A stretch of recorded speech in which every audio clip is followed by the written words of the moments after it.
इस वीडियो के पार्ट 1 में हमने टॉप डाउन एनालिसिस से शुरुआत की, जिसमें हमने सीखा कि मल्टी टाइम फ्रेम एनालिसिस की ज़रूरत क्यों पेश आती है और इसकी 3 वजूहात बयान की, जो कि आपके लिए समझना बहुत ज़रूरी है।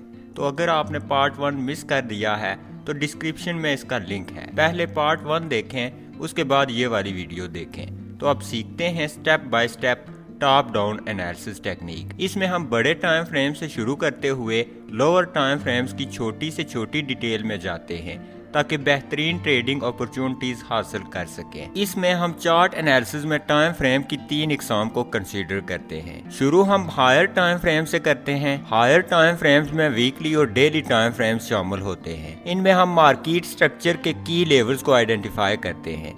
दूसरा, हम 4 आवर और 1 आवर के टाइम फ्रेम को इस्तेमाल करते हुए अपने एनालिसिस का ज्यादा प्रोसेस अंजाम देते हैं। इसमें मार्केट डायरेक्शन की आइडेंटिफिकेशन, सप्लाई और demand areas, liquidity zones, order blocks और ट्रेडिंग अपॉर्चुनिटीज शामिल हैं। तीसरा, हम 5 मिनट और 15 मिनट के टाइम फ्रेम को इस्तेमाल करते हैं अगर हमें मजीद डिटेल की ज़रूरत होती है या फिर एंट्रीज तलाश करनी होती हैं। तो ये टॉप डाउन एनालिसिस का मुकम्मल कंसेप्ट है। तो अब इसे चार्ट पर अप्लाई करते हैं। ये हमारे पास वीकली टाइम फ्रेम ओपन है। तो यहाँ पर पहले स्टेप में हमने मार्केट स्ट्रक्चर के इन की लेवल्स को मार्क करना है जिनके साथ हाल ही में मार्केट ने रिएक्ट किया है। हमने अपना एनालिसिस इंतहाई सादा रखना है, इसलिए ये लेवल हमने सिर्फ रीसेंट प्राइस एक्शन के पास ही ड्रा करने हैं। मिसाल के तौर पर ये लेवल हमारे पास एक हिस्टोरिकल टॉप है जिसने हाल ही में प्राइस को यहाँ से रिजेक्ट किया है। यहाँ पर हमारे पास एक और की लेवल है जिसने प्राइस को काफी मर्तबा सपोर्ट फ्राहम की है। यहाँ पर हम एक और की लेवल ड्रा कर सकते हैं। अब वीकली टाइम फ्रेम में हमें सिर्फ एक चीज की जरूरत है, जो कि इसके की लेवल्स हैं, जिनके पास अगर प्राइस आएगी तो लाजमी कोई ना कोई रिएक्शन देगी। तो चले आप डेली टाइम फ्रेम में जूम इन करते हैं।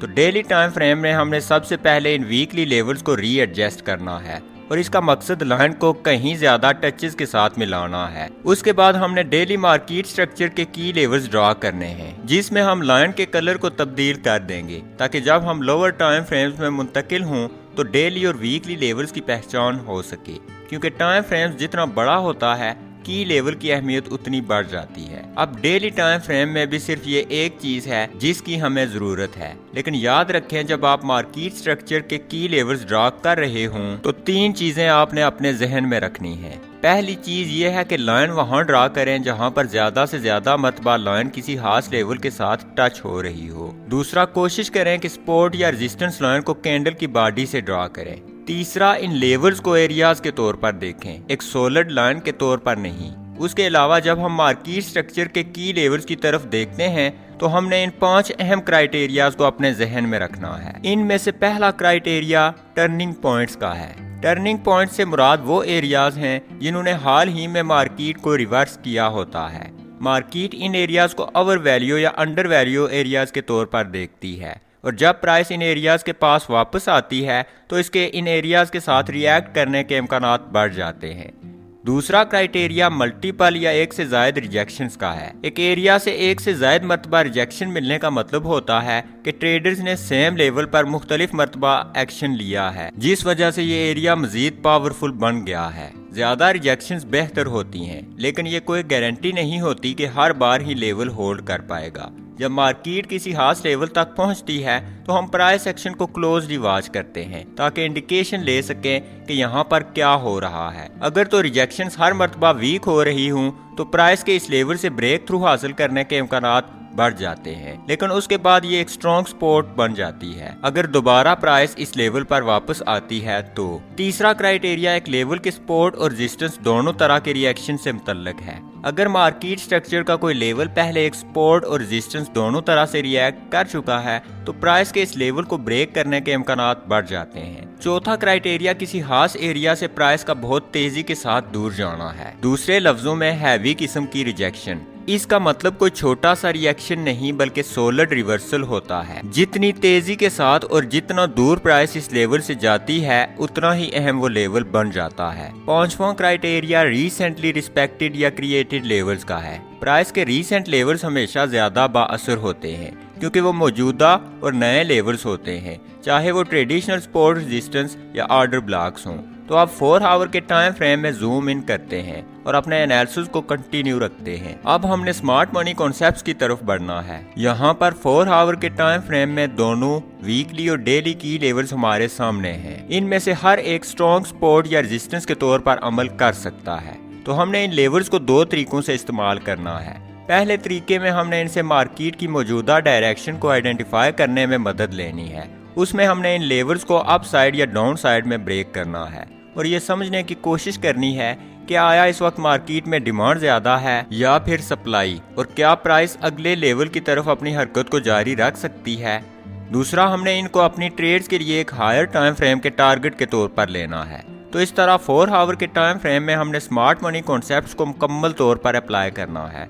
इनमें मार्केट डायरेक्शन, सप्लाई और demand areas, order blocks, fair value gaps, liquidity zones और ट्रेडिंग अपॉर्चुनिटीज शामिल हैं। तो यहाँ पर मार्केट ने हाल ही में डेली के की सपोर्ट लेवल को काफी मोमेंटम के साथ ब्रेक किया है, जो इंडिकेट करती है कि इस वक्त सप्लाई ज्यादा है। करंटली हमारे पास एक इनएफिशिएंट मूव है जिसमें मार्केट ने फेयर वैल्यू गैप क्रिएट किया है और ब्रेक ऑफ स्ट्रक्चर दिया है। तो इस तरह ये कैंडल जिसने इनएफिशिएंसी क्रिएट की है हमारे लिए एक ऑर्डर ब्लॉक जोन है, जो हमें एक मुमकिन शॉर्ट एंट्री दे सकती है। लेकिन यहाँ पर इस ऑर्डर ब्लॉक में हम सेल लिमिट ऑर्डर प्लेस नहीं कर सकते, क्योंकि प्राइस ने यहाँ पर एक की डेली लेवल को रिजेक्ट किया है, जो कि शॉर्ट टर्म डाउन ट्रेंड के लिए एक टर्निंग पॉइंट हो सकता है। तो इसलिए इस ऑर्डर ब्लॉक जोन में हमने छोटे टाइम फ्रेम जैसे कि 15 मिनट के टाइम फ्रेम में बेरिश कंफर्मेशन करनी है। उसके बरअक्स अगर प्राइस इन दोनों लेवल से ऊपर निकल जाती है तो ये स्ट्रॉन्ग बुलिश मोमेंटम की तरफ इशारा होगा, जिसके बाद प्राइस बढ़ना शुरू हो सकती है और इस वीकली लेवल को एक और मर्तबा टेस्ट कर सकती है।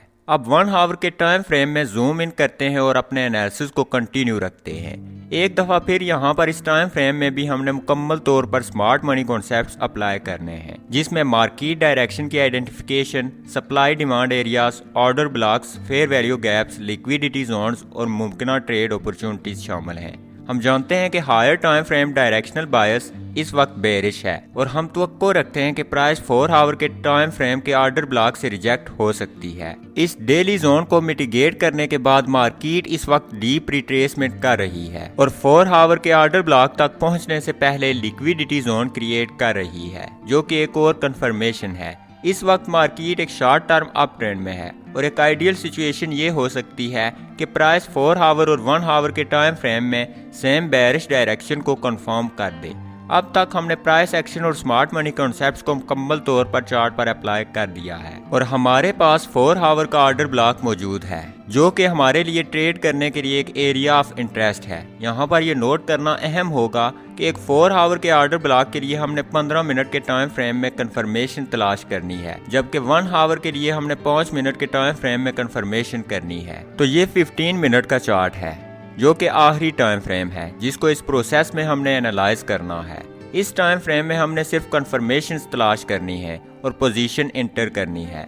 तो पहले हमें प्राइस के ऑर्डर ब्लॉक एरिया में जाने और चेंज ऑफ कैरेक्टर क्रिएट करने का इंतजार करना है, ताकि कंफर्म हो सके कि शॉर्ट टर्म अप ट्रेंड खत्म हो चुका है और यहाँ से मार्केट डाउनवर्ड अपनी मूवमेंट जारी रख सकती है। अगर हमें कोई चेंज ऑफ कैरेक्टर न मिले तो हमने कोई ट्रेड नहीं लेनी। हमारा पहला टारगेट प्राइस के सामने ये डेली की लेवल होगा और अगर मार्केट इस एरिया को ब्रेक करने में कामयाब हो जाती है तो फिर ये मजीद डाउनवर्ड मूवमेंट जारी रख सकती है और अगले वीकली लेवल तक जा सकती है। अब ये सेटअप सिर्फ एक मिसाल है जिसका मकसद आपको समझाना है कि आप किस तरह एक ट्रेड में इंटर हो सकते हैं और आप मार्केट में एंटर होने के लिए कहीं प्राइस एक्शन या स्मार्ट मनी स्ट्रेटजीज का इस्तेमाल कर सकते हैं। तो अब मुकम्मल मल्टी टाइम फ्रेम एनालिसिस को एक और मिसाल की मदद से समझते हैं ताकि हम इस कॉन्सेप्ट को मजीद बारीकी से समझ सकें। यहाँ पर वीकली टाइम फ्रेम में सिर्फ ये अहम की लेवल्स हैं, तो हम इनको ड्रा कर लेते हैं। अब डेली टाइम फ्रेम में चलते हैं। इस टाइम फ्रेम में हमने पहले वीकली लेवल्स को रीएडजस्ट करना है ताकि हम ज्यादा से ज्यादा टचेस हासिल कर सकें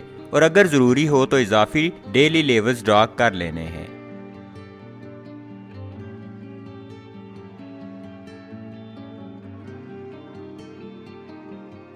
अब 4 आवर के टाइम फ्रेम में चलते हैं। यहाँ 4 आवर के चार्ट पर हमारे पास बेरिश बायस है।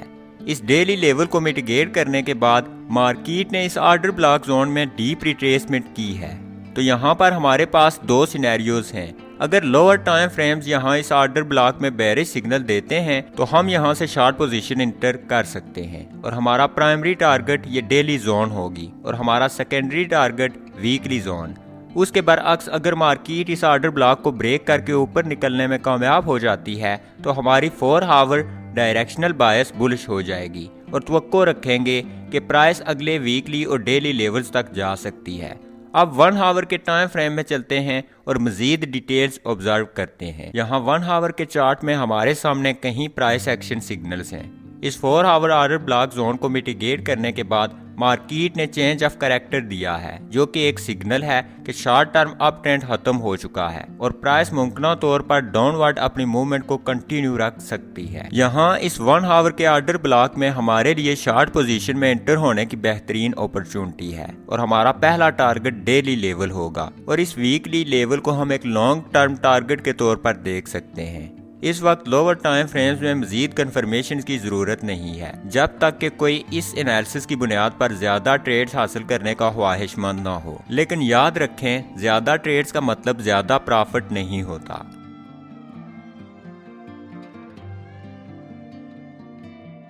अगर आपने कुछ नया सीखा तो वीडियो को लाइक कर दें और चैनल को सब्सक्राइब कर दें। नेक्स्ट टाइम तक खुदा हाफिज।